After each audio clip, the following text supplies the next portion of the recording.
they're saying.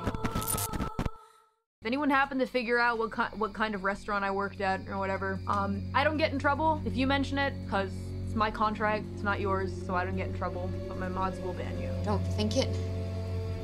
Don't say it. As long as it's not in my chat, my comments, it's okay. But in here, don't, because I'm not trying to get in trouble. Don't say it. Don't think it. There's a lot of things that we won't be discussing because legalities. Don't say it. Don't think it. We don't talk about. Kimatsui awkward. Don't think it. Don't say it. Don't think it. Don't say it. Don't think it. Don't say it. Don't think it. Don't say it. Don't think it. Don't say it. Don't think it. Don't say it. Don't think it. Don't say it. Don't think it. Don't say or think what? VTuber past live. Come on, nigga. Taboo.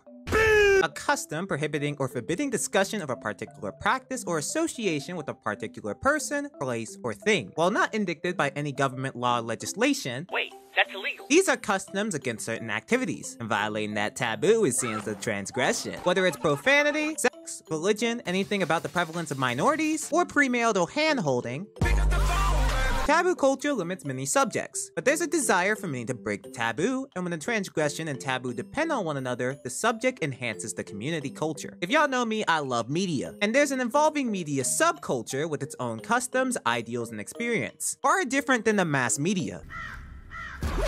VTubers, online entertainers who use virtual avatars instead of their faces, have many taboos to keep the experience, immersion, and kayfabe of the industry. Let's list off some examples. Immersion breaks, which is like showing your face or doing IRL content, used to be considered taboo by some VTuber fans because this wasn't being a true VTuber. Did I just catch you having fun?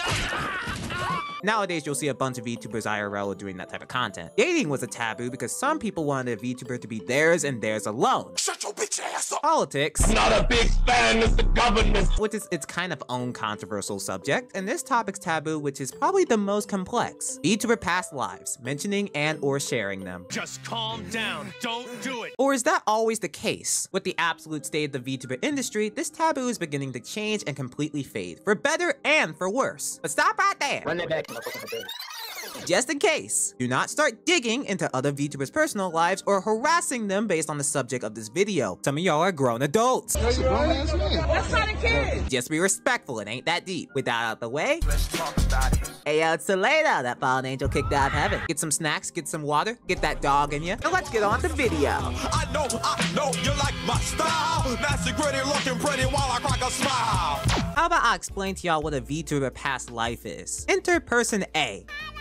Person A might be a content creator, idol, singer, voice actor, or VTuber who's interested in joining a VTuber agency. That previous account is considered a past life or PL. Hypothetically, Person A joins Hololive and becomes VTuber A, now doing their primary activities in the corporation. Technically, these two are the same fella. Person A is just playing the role of VTuber A. But in VTuber terminology, that is not correct.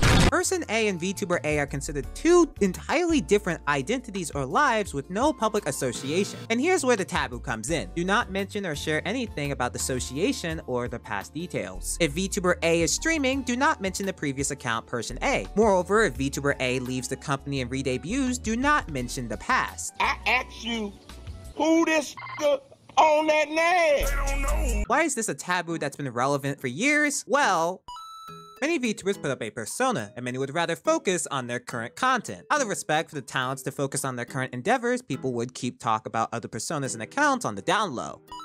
Some people have info from their past lives like their faces, photos, places, and even personal experiences they don't want the mass to know. Some of it even being doxing or life-threatening. Enter countless situations in media of stalking because someone figured out a personality's details. While yes, what you put out online also puts yourself at risk, people also have the right to have that not dug up. If you don't get that bullshit out of my face, bitch. If the past life has controversial behaviors, statements, or opinions, digging that up creates unwanted drama. The most notable instance of this is ex-Hololive member Mano Aloe, where after her past life leaked, people found comments of her criticizing company restrictions and work culture while mentioning other popular agency VTubers, leading to a massive anti-war and her eventual graduation. Oh, come on, man, I can't have shit. Talking about the past life is risky because of contracts. Several VTubers sign an NDA or non-disclosure agreement. This prevents certain types of info from becoming public, such as sensitive documents, trade secrets, and communications. And why does no one want to risk an NDA break? Oh, I don't know. Maybe because you signed a contract! Breaking the NDA means one risks losing their job or in other industries being sued to the fucking ground. So many would like to stay in their lane and avoid trouble. And depending on the corp, if a VTuber dives too deep in the waters, then... Oh, this guy's fucked. Hit that shit, Tony! Hey. Yeah! Lock his ass up! You want to sign up for our brand, have people follow you for you, then potentially leave and direct away from us? If you don't get that bullshit out of my face. Agencies don't really like talk directing away from their current VTuber because the current VTuber is their IP. It ain't your VTuber, it's our VTuber now. VTubing widely invokes the ideals of kayfabe, or the idea of presenting stage performances as genuine or authentic. For some fans, talking about past lives can be seen as a break in immersion. Imagine watching a cute VTuber cat girl and finding out that in her past life she used to be the colossal titan. If she busts moves like this, then damn, count me in! Oh my God!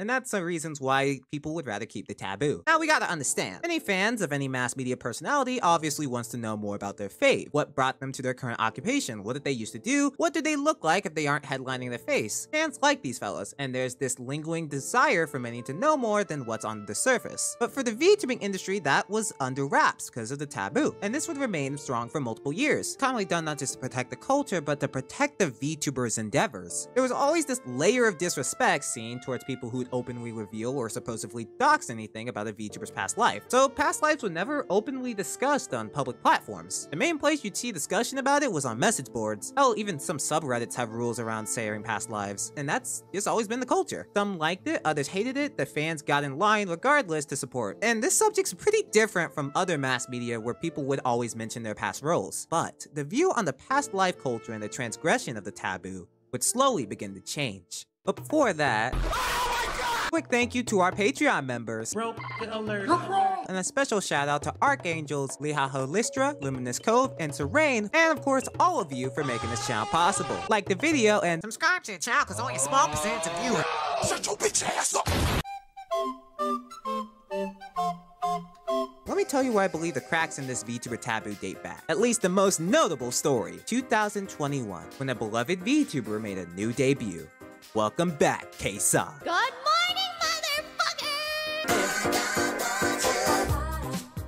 There is another shorty out there by the name of Kiryu Koko, a Japanese hololive talent widely known for bridging the gap between Western and Eastern audiences with her bilingual ability, humor, and personality. With its own massive wave of controversy, one of the most popular VTubers graduated in July of 2021, bringing tears to VTuber and entertainment fans. But very shortly after Koko's graduation, another VTuber by the name of K-San announced he'd be returning to streaming. And K-San... Don't say it, don't think it, don't say it, don't think it! Sounded very familiar. As such, K-San's return took the industry by storm, many fans rooted from the love of other creative endeavors. However, there were two sides to this reveal. One side was happy and supportive that the talent was quote-unquote back and accomplishing her own path. Another side was disappointed that it wasn't the same or even upset that the talent left the previous occupation. Regardless, the return of previous personalities began a common rule. Don't talk about the PL and the VTubers chats, servers, and streams, but anywhere else? Perhaps. If you said it in their space, you'd have to get banned. If anyone happened to figure out what kind of restaurant I worked at or whatever,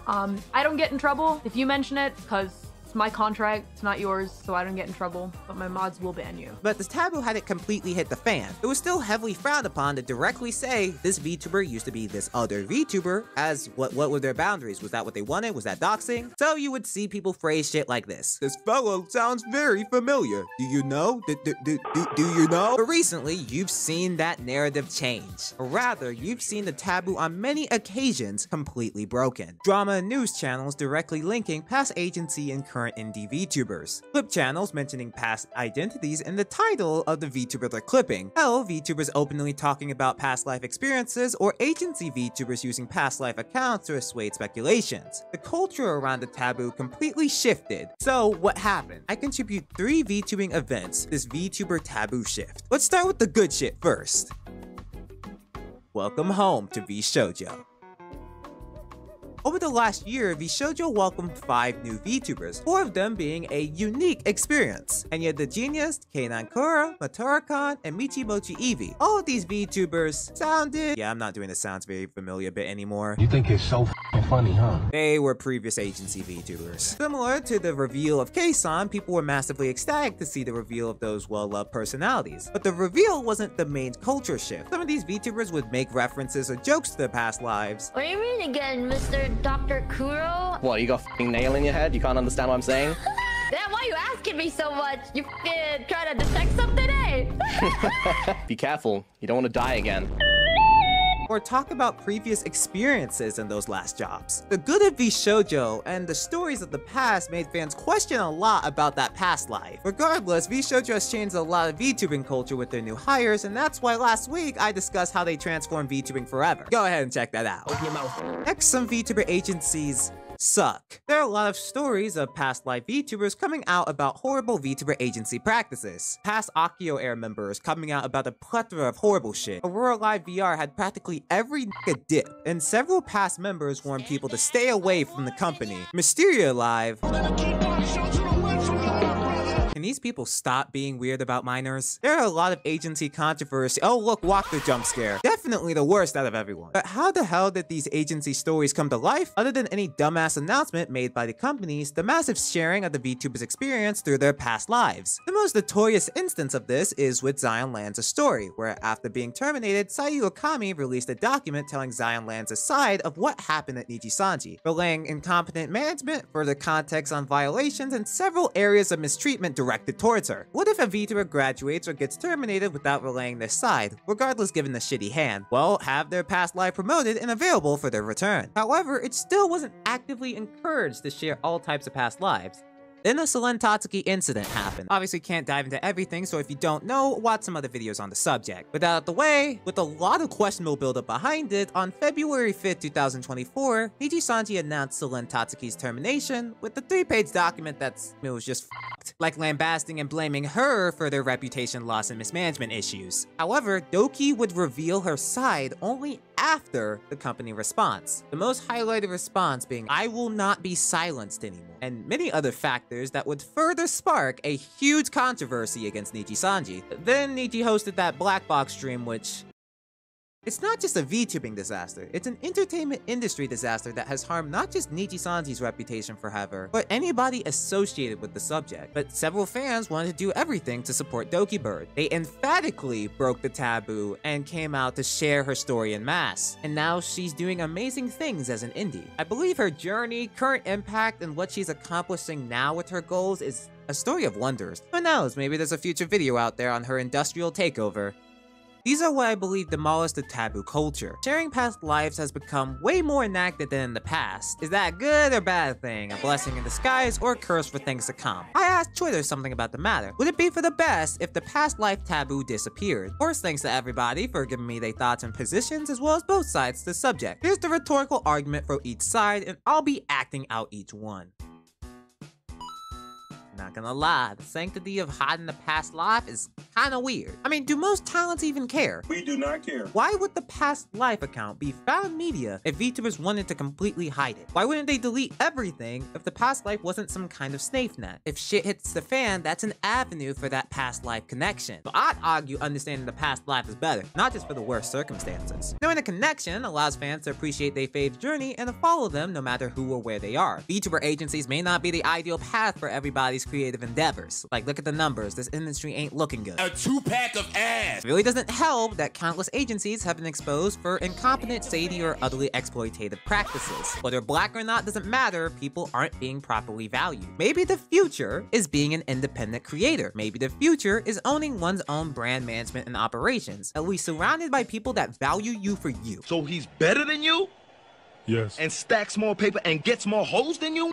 Absolutely. So we need to show that we support the VTuber first. Not just the character or role they play, but the personality and content they show for the world. Kind of unfair for all that hard work to just disappear. Like some VTubers who left VTuber agencies talk about how they fear previous fans not finding their reincarnated brand or past life account. Not everyone's a popular agency VTuber who can leave and reincarnate with a dedicated fan base. A lot of people just fade into obscurity. So maybe it's for the best that some people talk about them in circumstances. To make make people aware of what's going on, for no one to be lost, for everyone to be found, just in their respective places. Don't mention it in the stream's chats and shit. Anywhere that doesn't open them up to liability. No one breaking boundaries after all. No, like I'm okay with that as long as it's not in my official spaces. Yeah. If anything, I think it can be nice so that people can find me again, you know? Oh yeah. Low-key, you helping me. I ain't gonna... You helping me if you do that. So, I mean, I ain't gonna lie. Like, hey, you allowed to do it. Just don't do it in here, you know? Look, I get it. There are cases where it's necessary, but I ain't so sure about the taboo completely disappearing. There's a reason that discussion around past lives has always been taboo, and not just because of agency or cultural tradition. It's too volatile. Doxing, stalking, harassment, we have seen countless times where appearing in the past lives created a talent problem. And why should you dig into someone's past life? Mind your damn business.